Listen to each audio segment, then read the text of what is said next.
Some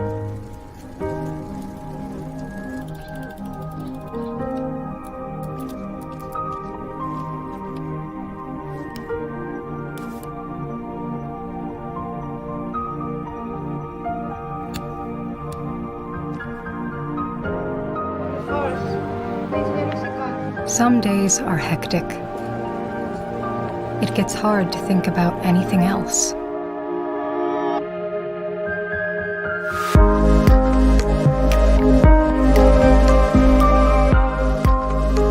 But by slowing down and taking time to look around, I discover new moments in the world around me. The atmosphere, the light, the colors, taking in every last sensation, making them something to remember, communicating it all with the flick of a dial.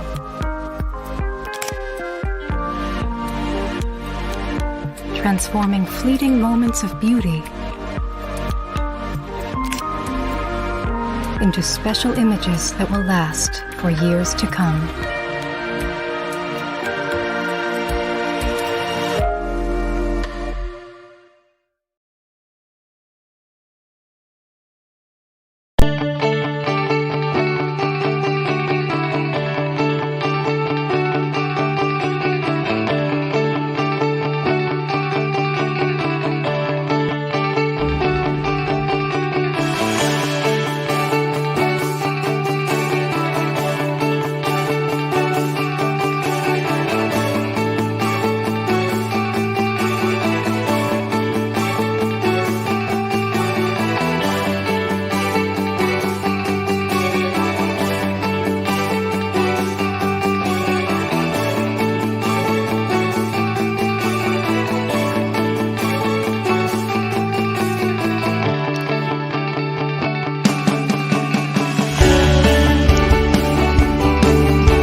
Hello, everyone, and welcome to another episode of A Talk with the Industry series brought to you by SEGi Group of Colleges.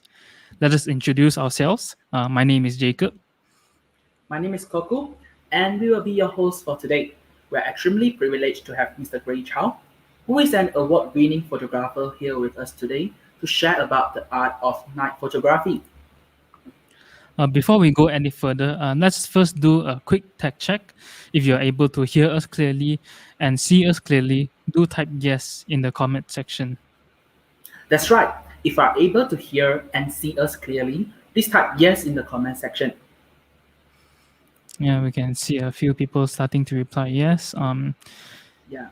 Yeah, we have After we Dexter reply yes. saying yes. We have James, Mr. Lawrence. Rosland saying yes. Yeah, okay. Yes. Nice. See. Thank you all so much for your responses. And feel free to continue interacting with us throughout the talk. If you agree with anything or if you'd like to ask some questions, do leave them in the comments section.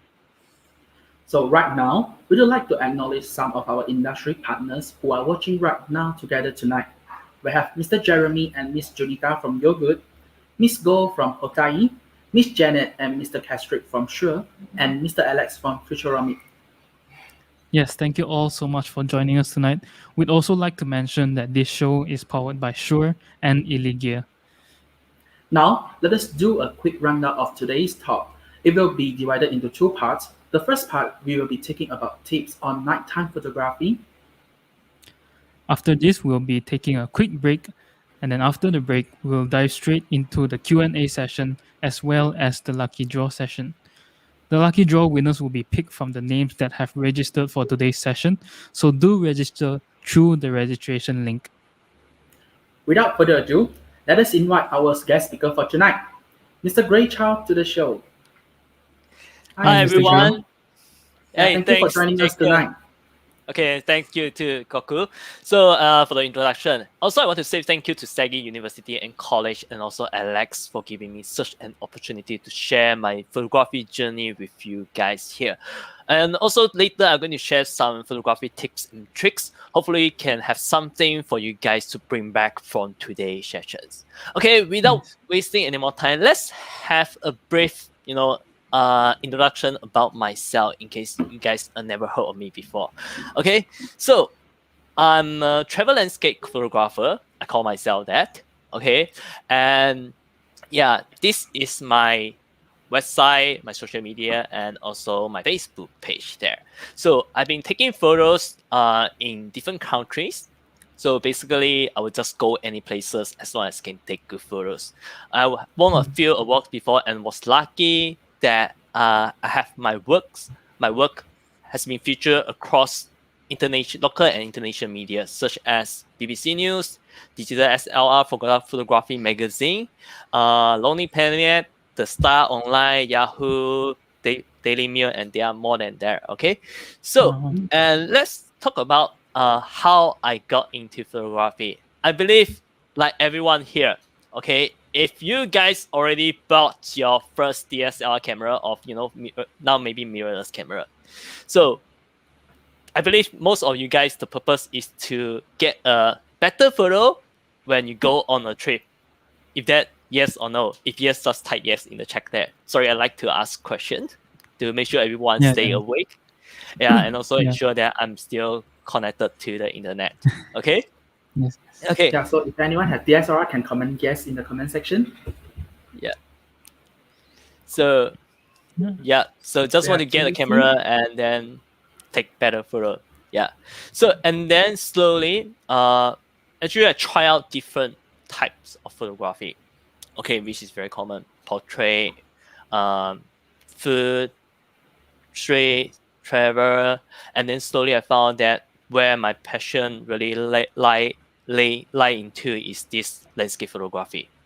Okay, then I focus on landscape photography, which I think is very, very important because there's no way that you can have like how do I say? There are photography is a huge hobby. Okay, because it can break down into many different genres.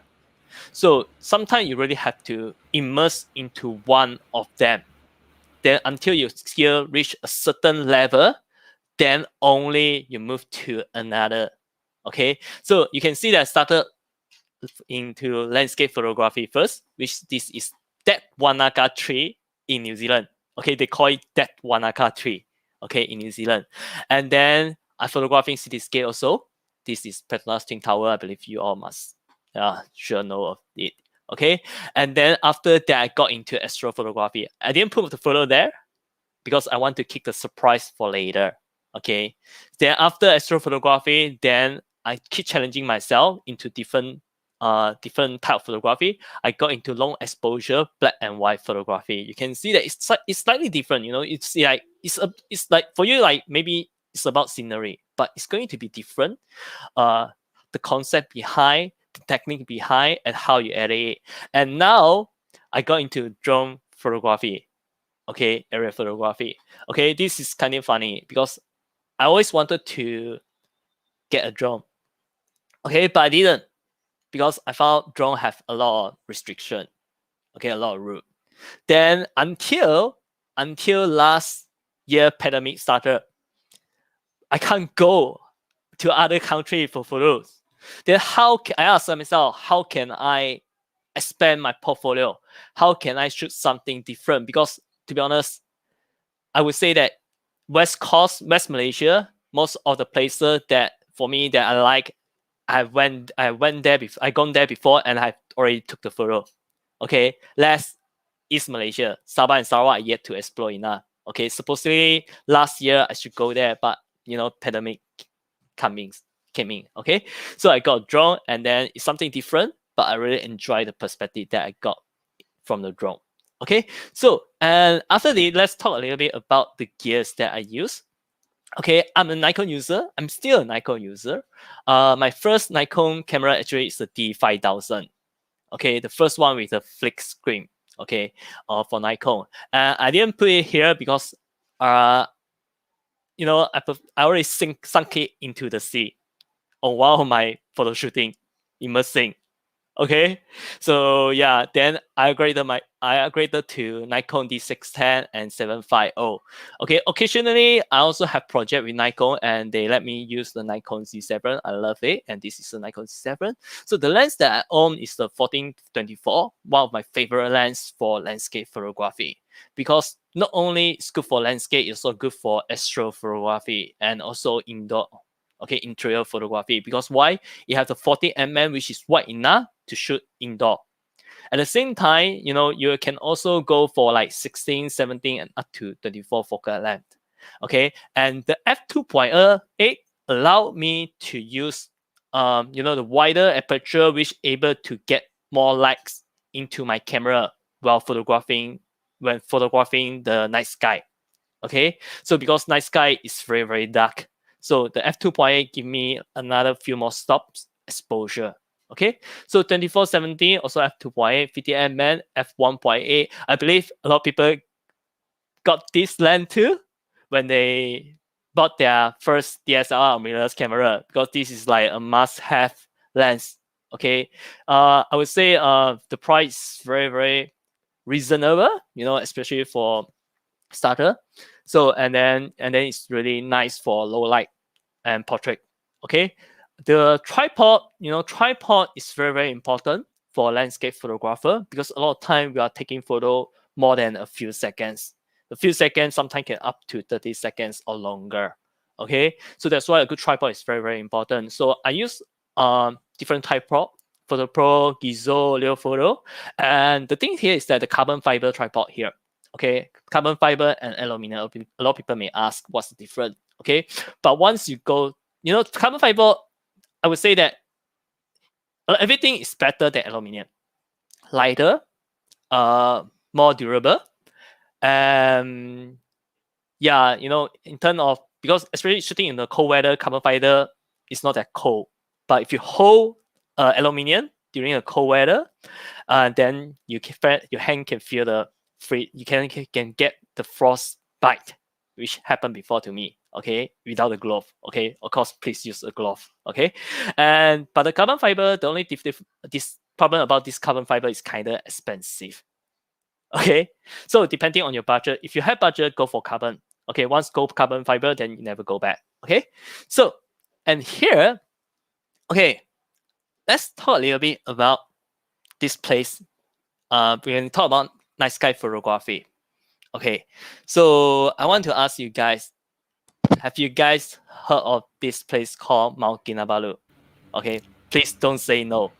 Okay, okay, type yes in the Yes. chat there. Yes. Mount Sounds Kinabalu is pretty where good. my hometown is.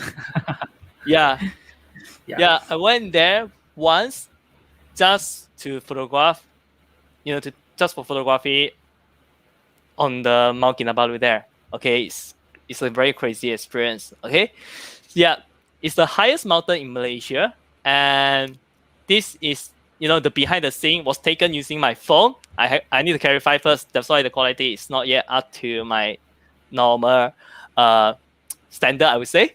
And you can see that this is Labarata, one of the rest station before the peak, and it's beautiful when we are above the cloud. Okay, I was actually suffer the altitude sickness.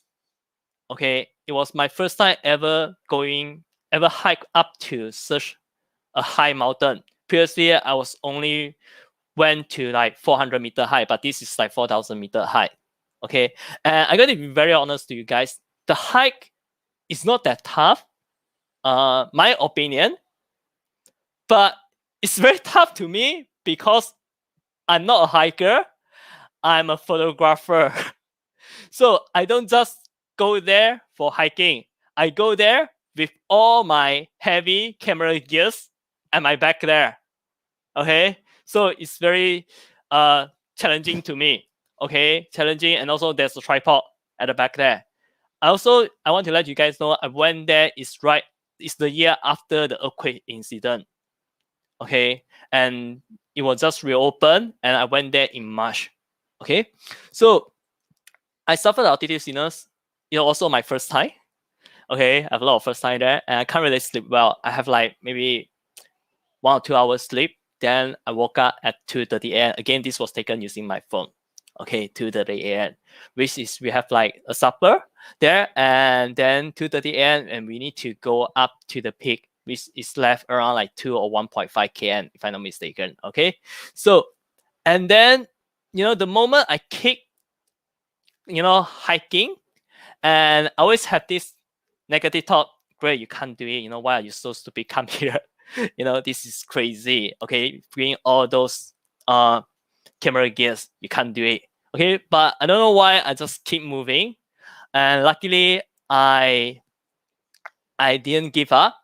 And the moment I reached the peak, guess what I see? Okay, guess what I see? This is what I see here. Okay, that's beautiful.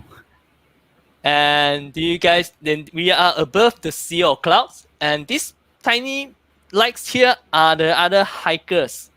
Okay, do you guys know what is this? This white thing across the night sky? If you know the answer, just type in the comment there. Yeah, anyone know that? Yeah, if you know what that light is. Maybe Jacob, you give me the guess. Oh, Yeah, I we're saw seeing a someone few answer people it. say Yeah, Milky Way. Milky Way. Someone said Yes, Aurora. it's Milky Way. It's not Aurora. It's not Aurora. It's not Aurora. This thing here actually is another what do you call it? I can't remember what is the name already.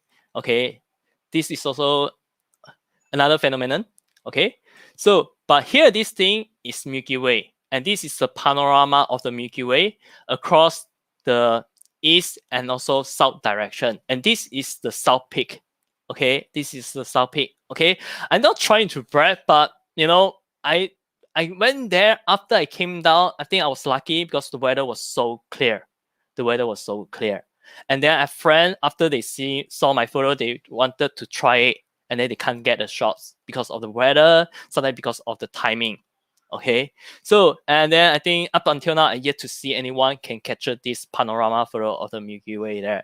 Okay, first, because not every photographer is that crazy to hike there with the camera and the tripod. Okay, okay, so I guess I was lucky. And just to show you guys a little bit on how I took this photo, this is actually a panorama photo.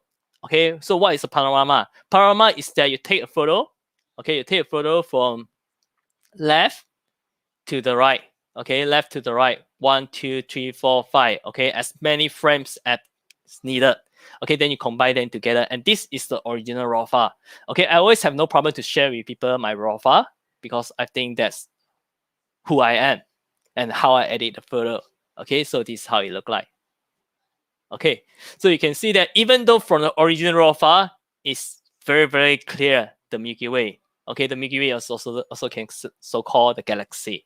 So it's right above us, and then beneath us is the sea of cloud. It's really breathtaking and mind-blowing the moment when I stood there. Okay, then I merged them together. Okay, the moment I reached the peak there, it was like 4:30. It took me 2 hours to reach the peak. Okay, 2 hours to reach the peak, and the sunrise there is slightly earlier in Sabah. Okay, if I'm not mistaken, I have around 1 hour, 4:30, and then until 5:30, the sky will get brighter. Then I can't shoot Milky Way anymore after that. Okay, so I have only 1 hour. So it was very challenging. It was very challenging, and then it was also my first time doing the panorama Milky Way there. Okay, so I faced another challenge. I quickly took one set of photo, and then I also faced a challenge that you can see that we have lens flare. Why do I got this lens flare? Okay, because you know what? Because I was shooting beside the hiking trail. Okay, when people seeing someone, in the shadow there, at the corner there, what people will do? They will just light on you to check out what is this guy doing there. Okay, when it turned on me and flashed on me that time, it caused me lens flare. So this is very challenging. Okay, so luckily I still managed to get a shot, and I also took a single shot, other than panorama shot, single shot, which is the Milky Way and the South Peak, which is this one here. Okay, this is the South Peak, and this is the CO cloud, and that's the Milky Way. Okay, we call this the tail of the Milky Way, and the core is here because the core usually is the most colorful and the most vibrant. Okay, so here, the next few slides, I'm going to show you guys some of the locations in the Malaysia that you can actually photograph the Milky Way. Okay, you don't really have to go overseas, but of course, go overseas have their own, I'll say that own beauty there. But Malaysia, you can also get it. Okay, so then here, if you are in Klang Valley or in Kuala Lumpur, this would be the nearest shooting location that you can photograph the Milky Way, because to get away is not just going to a place that's dark. Okay, you need to go into a place that is far away from the light pollution. When you talk about light pollution, I'm referring that at least minor or zero light pollution. This one we still have light pollution here, but it's still manageable. Okay, it took us around like an hour drive from KL to here. Okay, last time before the pandemic, oh my gosh, I missed those time. I often organize those outings. Okay, and I done one with Nikon, which is the Milky Way outing. Milky Way outing, at night, midnight, and you have to drive for like 1 hour to get there. I was like, it's not going to be a lot of people. Okay, then it turned out that we had around 100 people show up there in the midnight to photograph Milky Way after driving for an hour there. So it was insane. Okay, so and the way that it's not KL. This is Kuala Baru. It's in Selangor. Okay, 1 hour from KL. Okay, so it's like when we meet at a place in Kuala Lumpur in KL, a petrol station, then we have so many cars travel all together to this Kuala Baru. It's like a carnival there because it's so many people and so many likes. It was so happening there. Okay, first time in my life ever see that. Okay, so and other than the Kuala Baru, this is in the East Coast. It's called one of the beach here. So here's is a tip I want to share with you guys here. Okay, because photography in Milky Way, one of the challenge is that the foreground is not that standing out. Okay, this one is already brightened up. We have some sunlight, but usually it's always in the dark. Okay, how can we make our foreground pop? Okay, when I take photo, I'm not just like the sky person, because some people always say that, oh, the sky is beauty, they just focus on the sky. For me, sky is, of course, sky is important, but the most important things is something on the foreground, on the ground, because that helps to tell the story. If you're talking about the photo of the Milky Way, you can get that in Malaysia, you can get that in New Zealand, you can get that in any places. It's the same Milky Way. Okay, just the angle is different, the position is different, but foreground is the one that tell the story. Okay, it also add the depth to the photo by having something closer to you and something far from you. Okay, so the challenge here is that how to make the foreground subject more pop. So sometimes we may need to make good use of any lights that we can get. So here I just bought this, a lamp where you can just light a candle there from IKEA. And then I just hang there, and then it helped to make it more pop and also, as more interesting, as in to get the attention, same as the Milky Way, so that people don't just focus on the Milky Way. Okay, this is also something related to composition. Okay, so after this, camera highland. Okay, a lot of story to tell about camera highland. Okay, unfortunately, we don't have that much time. Okay, but I just want to say that I'm always last time I always go to camera highland. Okay, sometimes I can even make a very short trip. Like, okay, so let's go, and then we just depart tonight. Actually, depart in the evening, and then arrive there for dinner, and then after the dinner, went out for shooting the Milky Way until midnight, maybe until 3 a.m., sometime until 4 a.m., then slept in the car in the T-Bow plantation there. Okay. And then after that, maybe like 1 or 2 hours, then woke up for the sunrise, continue shooting. After the shooting, done the breakfast, then drove all the way back to Kuala Lumpur, 3.5 hours one way. So I did that several times. And sometimes, it's kind of funny. Like, I found that every time when I did this, I always can get a photo. The weather was on my side. Okay. And ironically, that if I plan, like, I don't want it to be so tired, I plan for like 3 days, 2 nights there. Then somehow I found that the weather was cloudy. So it's just kind of interesting on that. Okay. So, okay. I saw people ask about the setting, but no worry, I will talk about that later. Okay, so now let's move on. So this is also another angle of the vegetable farm, okay, in Cameron Highland.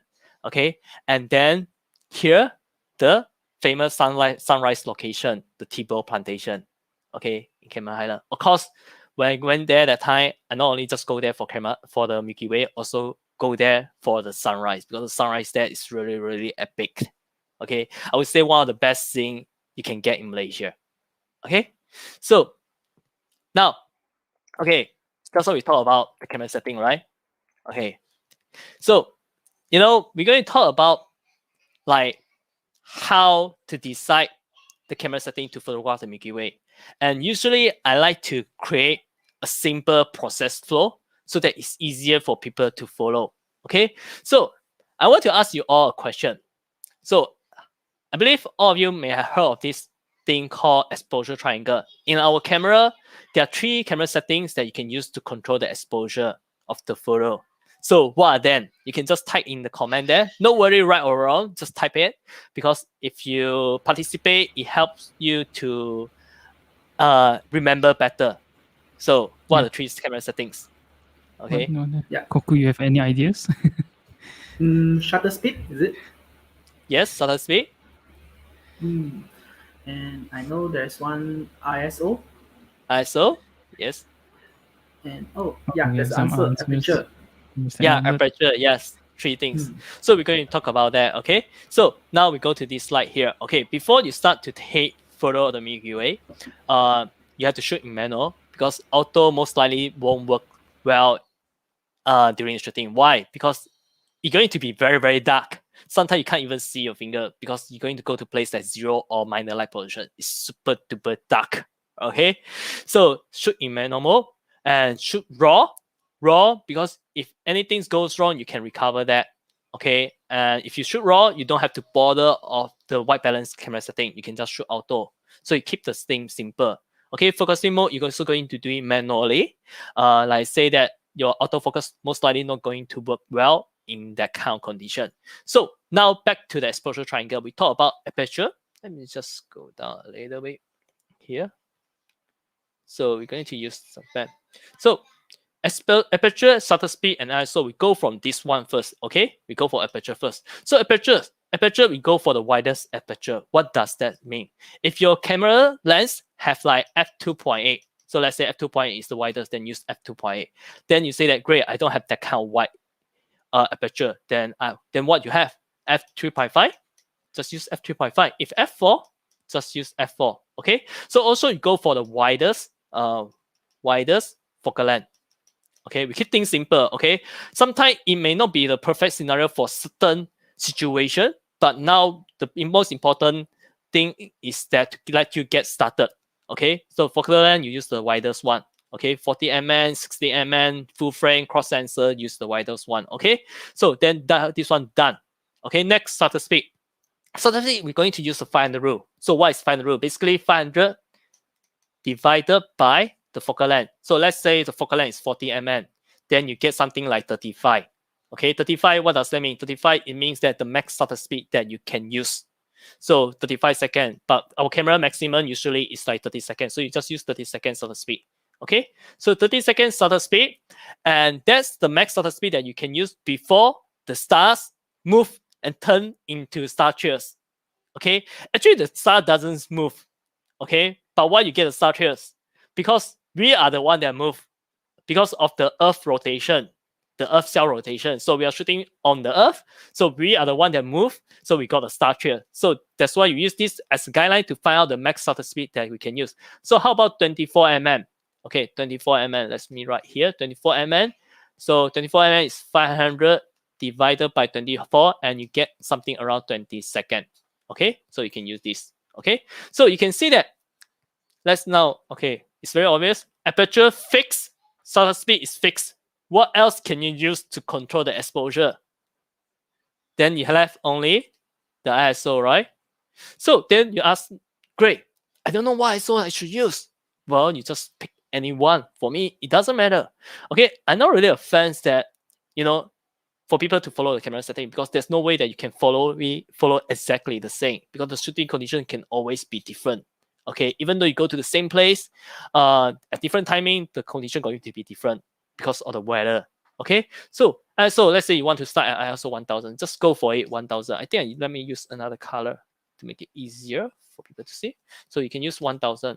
Okay, if you want to use 4000, just use 4000. It doesn't matter. Why I say it doesn't matter? Because you are going to do a test shot. This is something very, very important. Test shot.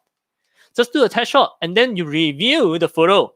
If it's too dark, increase the ISO. Okay, use a higher ISO. If it's too bright, just use a lower ISO, just like that, and take another test shot and then review. Okay, so is that clear? If it clear, then just type clear in the comment there. Yeah, it's quite clear to me. Let's see. Yeah. So remember the 3 steps: the widest aperture, and also the 500 rules, and also just whatever ISO you want. Yeah, just set 1 to start. Okay, then you can fine tune it. It's always about being practical. Okay, there's no way you can get one single shot perfect without do a test shot. Okay, that's not going to happen. Okay. Yes. So you just do a test shot, then you review and always fine tune. Okay. So now here's the fun part. Let me just clear this here. So let's talk a little bit about ISO. I'm going to ask you guys a question. So ISO, higher ISO equal to more noise. Sorry for the bad handwriting. So is this yes or no? If yes, type yes in the comment there. Yes or no? I guess it's yes. Okay. How about you, Jacob? Just to be opposing to Koku, I'll say it's no. Oppose for the sake of opposing, right? Yeah. Okay. Okay, a lot of yes right? Now. I feel like I'm wrong now. Okay, so I'm going yes, to explain. Okay, don't worry about that. So I saw a lot of yes. Okay, so there are 2 photos here. Which one is using a higher ISO? This one is A. This one is B. Just type your answer there.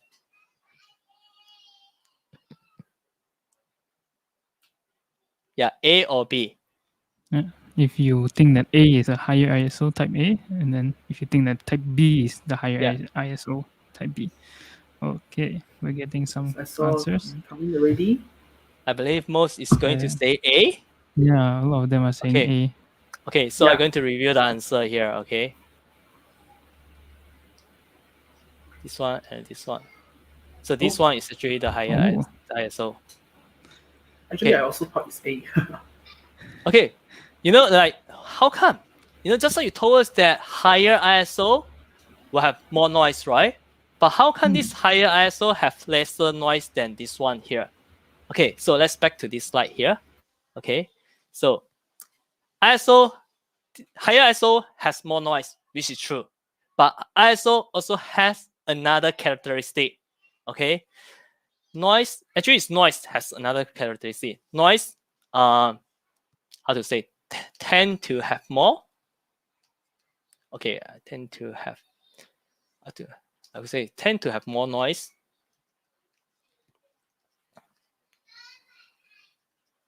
in the shadow area. Okay, the keyword is here. Okay, noise tend to appear more. Okay, that should be the right way to say. Noise tend to appear more in the shadow area. Okay, this is the second characteristic. Okay, so then now we're back to this photo. Okay, why this photo, even though it was using a lower ISO, but it has more noise? Because this photo is originally underexposed. Underexposed. Okay, what does it mean underexposed? Means that very dark. Okay, when I took the photo that time, I took it very dark. Okay, like -3 or -4 exposure. Then in the post-processing, I brighten it back. But when I brighten it back, it showed me more noise than using a higher ISO, because noise tend to appear more in the shadow area. Okay, so then what do I want to say here? Okay, the key point here is this. A lot of people having this concept. Okay, maybe for you guys never photographed Milky Way before, but I have a lot of friends photographing Milky Way, and they are all stuck with this concept. Higher ISO has more noise, and what does that cause then? It makes them not dare to shoot high ISO. Okay, they always take a photo that is underexposed, darker. Then they say, never mind, I can just brighten it up. Okay, using an ISO like 12,800, that's too much. Later will be too much noise. I can't use the photo. Then they choose to underexpose, but they didn't aware that they actually make the situation worse. Okay, because when you underexpose the photo, you get more noise than using a high ISO. So the key here actually is not about how high the ISO should use. Okay, yeah. So it's not about how high the ISO should use. It's about getting a bright photo. I think I should write getting a bright photo. This is the things that everyone should focus. Okay, this is everyone should focus. Getting a bright photo. We call this ETTR technique, which means that exposed to the right. So regardless of what ISO setting or what camera setting to use, you try to get a brighter photo so that you have lesser noise. Of course, this may depending on the camera they use, but everyone has different camera. The best thing is for you to try out yourself and experiment it. Try out different setting, different ISO, and find out which one works the best. Okay, how I can be so confident to shoot like ISO 12,800 or ISO 25,600, because I tried it before. Okay, so I can tell that. So now, okay, so back on this. Batu Pahat, another place, like I said before, if you want to make your subject port, light it up using a flashlight, using a torchlight, whatever thing that you can get. Okay, and here, last time, so in Batu Pahat, last time I took this photo very, very long time ago. And then after that, I learned a new technique. Because like I say, experiment with different things, always try to apply different skill. Okay, regardless camera setting, shooting technique, or editing. Okay, always experiment it. So then I use this thing here. Okay, now I use the flash gun. There are two reasons why I use the flash gun. First, it make me pop. Okay, make me pop. Okay. Second, it frees me. Okay, because without the flash, I'm going to like hold my breath for like 10 seconds. It's very hard to get a sharp photo of me, because definitely I'll move. Okay, I'm not a robot. Okay, I'm human. So a slight movement can cause blurriness on me. So with the flash gun, it helped to freeze me and make me look more sharp here. You can see that compared to this photo definitely sharper and stand out more. Okay, another technique you can use also to make your subject more interesting, we actually apply light painting. Okay, light painting to light up the foreground. Okay, so that it's more in sync. Okay, so also important tips, because you can see I'm here, so get a friend to help you to press the shutter speed. Okay, friend. Okay, to press the shutter speed. Okay, so sometimes we have to need a friend to help us. Okay, take turns, of course. So now Mersing, this is in Mersing. This is also in Mersing, Johor. Very nice place for Milky Way. I would say one of the easiest places to take Milky Way in Malaysia. Okay, so then let's talk a little bit of how Milky Way move. Milky Way doesn't stay static in one position throughout the night. It moves from like sunrise and sunset. So it rises from one direction and set into another direction. So this is the video that I took in Belong Forest for paratourism project. Okay, so you can see that it rises from the east direction, and then he went from horizontal position into vertical position, and then he set into south direction. Okay, south direction.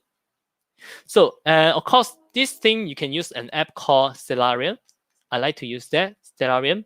You can use okay, okay, Stellarium.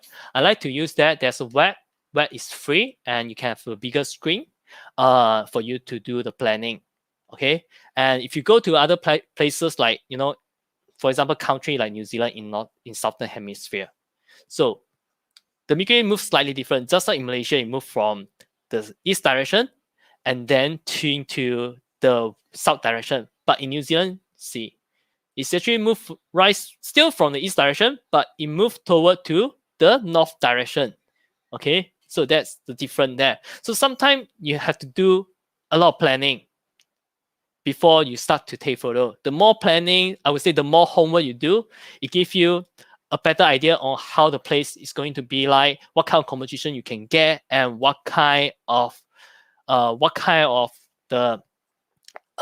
technique that you need to plan and prepare for it. Okay, so and this is Tasik Beres. If you are in Penang, then this is some place that is closer to you guys. It's in Kedah. This is actually the last Milky Way photo that I got before the pandemic. Okay, so you can get that. It's not yet to be the perfect photo. Before I go there, I always have this kind of like perfect photo in my mind, what I want to get. So because what I want to get is actually the full reflection and the Milky Way. This Milky Way is a little bit too high now. Okay, when it close to the horizon at time, I want to get the reflection. We can still see some reflection of the stars. It's not perfect, but still it makes a good photo. Okay, so that is in Malaysia. So and then let's move to another country. Okay, this we're going to do a quick one because I think that we're going to run out of time soon. Okay, so am I right about that, Koku, or maybe Jacob? So Yeah, the time's almost up already. Almost up. Okay, let's just do a quick one, a few slideshow. So Mount Bromo, recommend everyone go there. Cheap, budget friendly, beautiful places. Volcano within a giant volcano crater, Milky Way. Okay, good place. Okay, you can get star trails there. Star trail in future, if you've got chance, maybe you can talk about that. Okay, by the way, if you guys have questions I can't answer today, you can always look for me on Grey Chow Photography Facebook page there. You can PM me. And I always love to answer people questions. So sunrise, beautiful. And if you can't find any good foreground subject, like say, then yourself or your friend be the foreground subject. Okay, this is one of the way to to take the photo of the Milky Way. Okay, also some travel photo, white horses and the horseman is very, very nice here. Some local native here. Okay, so I think I will stop here. Is that okay, Jacob? So that we don't. Oh, you want me? Yeah, that's okay. Okay. Yeah. So we have more time for the Q&A later. Yep. Yeah. So thank you very much, Mr. Gray, for your sharing. And right now, we will go in for our halftime break. And after we return, we will go straight into the Q&A as well as the lucky draw session. So if you guys have any question you want to ask, feel free to ask now. All right, we'll go into the break now. I'll see you in a bit. See you later.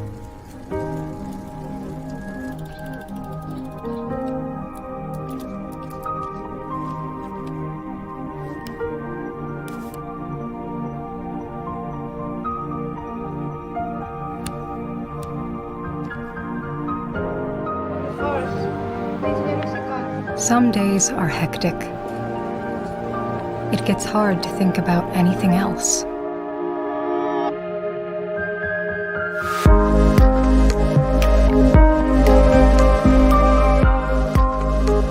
But by slowing down and taking time to look around, I discover new moments in the world around me.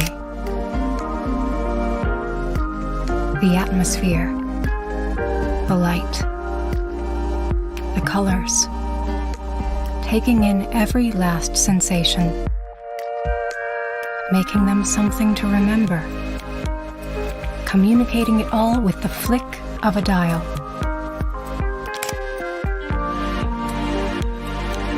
Transforming fleeting moments of beauty into special images that will last for years to come.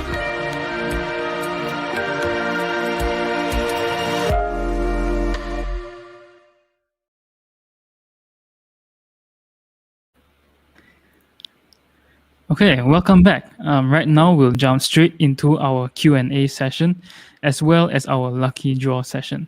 So if you have any questions for our speaker, Mr. Grey, feel free to sound them off in the comments section now.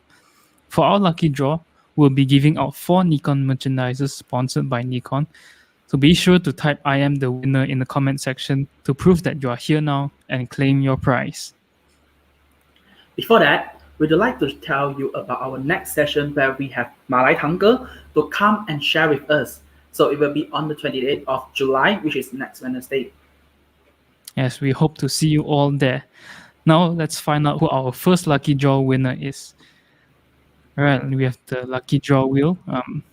So remember to type "I am the winner" in the comment section to let us know that you're here and claim your prize. So our first winner is Amirul Nurazmi. Amirul Nurazmi, congratulations. Remember to type "I am the winner" in the comment section to claim your prize. Your 1 minute starting now. Okay, so while we wait, let's go for our first question for Mr. Grey. From Albert Tan, how do you turn your passion into a full-time income generating business? Mr. Grey? That's a very, very deep question, I would say. Okay. Actually, nowadays, there are many ways in making money from photography. Okay, because photography is not just merely about taking photos and sell. Okay, of course we can still do that because, like, for example, but now you have more choices. Instead of shooting for client, for example, like commercial photography or property, like shooting some property, food, product, which is also different type of photography, portrait, wedding photography, or you can just do like stock photography. Okay, those are like the typical, more traditional way in selling your photos. There are other ways, which is like YouTube. You know, people doing video on YouTube, review gears, which they getting money from the sponsor. Okay, for doing the video. Another way, which is what I'm doing now, I'm doing teaching. Okay, I like to teach because if you want, I can really talk for whole night or few days.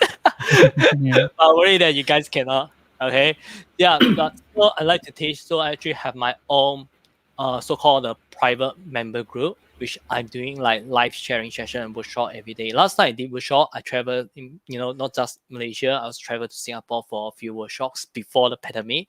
But when the pandemic kicked in, I have to move online. Okay, so yeah. So you can try to explore. There are many, many ways. Blog posts, YouTube. There is really a lot of ways to get money nowadays. It's not just like you have to sell the photo. Okay, so I saw quite a few questions. Okay, Yeah. with Okay, mirrorless camera in the market now. Mr. Grey, we'll leave the question for the next lucky draw winner. Oh yeah, Our winner has already commented. So congratulations, Amirul. Congratulations. So, Alex, who is the next winner for today? Yeah, spin the wheel. Let's see who's the next winner. So yeah, remember to type "I am the winner" if you are the winner. Yes. Okay, so congratulations to Ka Jun. So remember to comment now. I am the winner. You have 1 minute times. Yeah, so while we are waiting for the winner to comment, so let's see what is the next question that I want to ask to Mr. Grey. Okay. So Yeah. that I think there's still a market, because I would say that I'm going to be very honest to this question. Okay. So because now we're reaching a point that the in terms of image quality, actually is not that huge difference. Okay, in terms of image quality, DSLR and mirrorless is around the same. Now we are reaching a bottleneck. So, and temporarily there's no breakthrough. Last time they have a breakthrough, but now it's like reaching a bottleneck for now. Okay, but for this technology wise, mirrorless definitely will be more future proof. Because nowadays mirrorless, they can have the firmware update, unlike last time the DSLR. Of course, if let's say in terms of future, I would say that mirrorless would be a good choice. But let's say you don't have a lot of budget, then you can consider a second-hand DSLR, because it's a lot cheaper and you can still get a very good image quality, which is almost close as mirrorless. So also, of course, in terms of functionality, in terms of technology, you don't have that. Okay, so yeah, so that would be the answer for that. Oh, that's the winner. Yeah, congratulations. Oh, yeah. Congratulations. All right, so let's see who's our third winner. We'll see. Spin the wheel. All right. So yeah, remember to say I am the winner in the comments, right? Okay, let's see. And our third winner is Kimberly Te Siwa. Congratulations, Kimberly. So we'll go on to our next question from Francis. May I know if, like me, just only take for a simple picture, how can I be Mr. Gray that can took such professional picture? Any foundation technique or skills required? Actually, Yeah, I Mr. think it's not about the technique, it's not about the skill. It's about something, something that how much you like taking photos. Because when you feel very passionate about it, definitely you will grow your technique. You will spend a lot of time. You don't just take photos, for fun, for like, because you really enjoy it. Because why I developed my skill, because I found that I enjoy travel around. This is one thing. I enjoy travel around and take beautiful photos and share with people. Second thing I enjoy is it helped me to release my artistic side. Okay, because photography is not about taking photo. It's also about creating an art. You don't just take a simple photo, you're just creating an art to show people what you want to tell through your lenses, to your photo. So that's why I think that when you have this kind of fire burning, then you get into a lot of different technique, because nowadays in the world of internet, you can find a lot of resources. But of course, workshop would be more systematic, more structured in terms of those free resources, but then you can find them. Okay, so as the most thing, you need to enjoy it first. Okay, hope that answer your question. Yeah. Thanks, Mr. Gray. We have the winner. Kimberly has commented, so we'll go on to the last winner. So let's see who is the winner for our today live talk.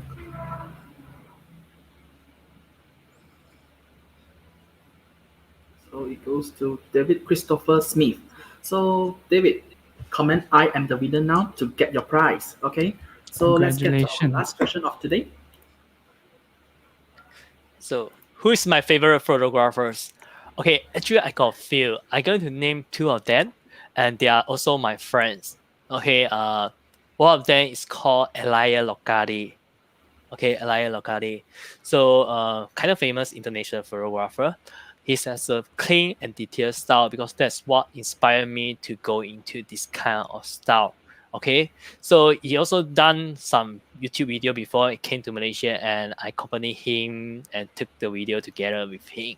Okay, so another one is slightly different, because his name is also very interesting. His name is called B-Boy. Okay, that's his photography name. Okay, B-E-B-O-Y, B-Boy. Okay, but his real name is Julian Godin. He's a French. And then what I like him is slightly different, because Elia Longati is focused on detail and clean image, but Julian is focused on color, something more artistic, more contrast, and more dramatic. So which is different style. So it's saying for you all, my advice here is that once you reach a certain level of skill, after you master a basic skill, you need to start to discover your own style. Okay, because that style will become your portfolio, you become your personality. Okay. Yeah. So that's my answer. Thank you, Mr. Gray. So congratulations to all the winner, and also congratulations to Mr. David. And now I would like to invite all of you to join our upcoming live talk session with Malaysia's famous content creator, Malai Tangke, next Wednesday. So before we end this, actually I want to promote a photography competition, the Nikon Photo Awards Malaysia 2021. So every student are welcome to join this competition, as the prizes for the winner are also quite interesting. So these are the prizes for the winner. As you can see, there is 3 cameras to be won. Yeah, so feel free to join. And also for more information and all the photography lover, you are also invited to join Malaysian Pixel Facebook group, also known as MAP. So as you can learn some photography knowledge from all the experienced photographers like Mr. Gray, also inside the group. Yeah, so feel free to join it and also search it on Facebook. Yeah. So thank you everyone for joining, and thank you once again, Mr. Gray, for sharing with us today. I know every one of us have learned so much today, and remember, everyone, if you have any more questions for Mr. Gray, feel free to follow him on Facebook and Instagram to check out his work as well. So thank you all for joining us tonight. You have been great. The audience has been great. So thank you so much, and we will see you again next week. Yeah, until we see you again. Yeah, stay home and stay safe. Have a wonderful evening from all of us in SEGi Group of Colleges, and see you. Bye-bye. Bye-bye.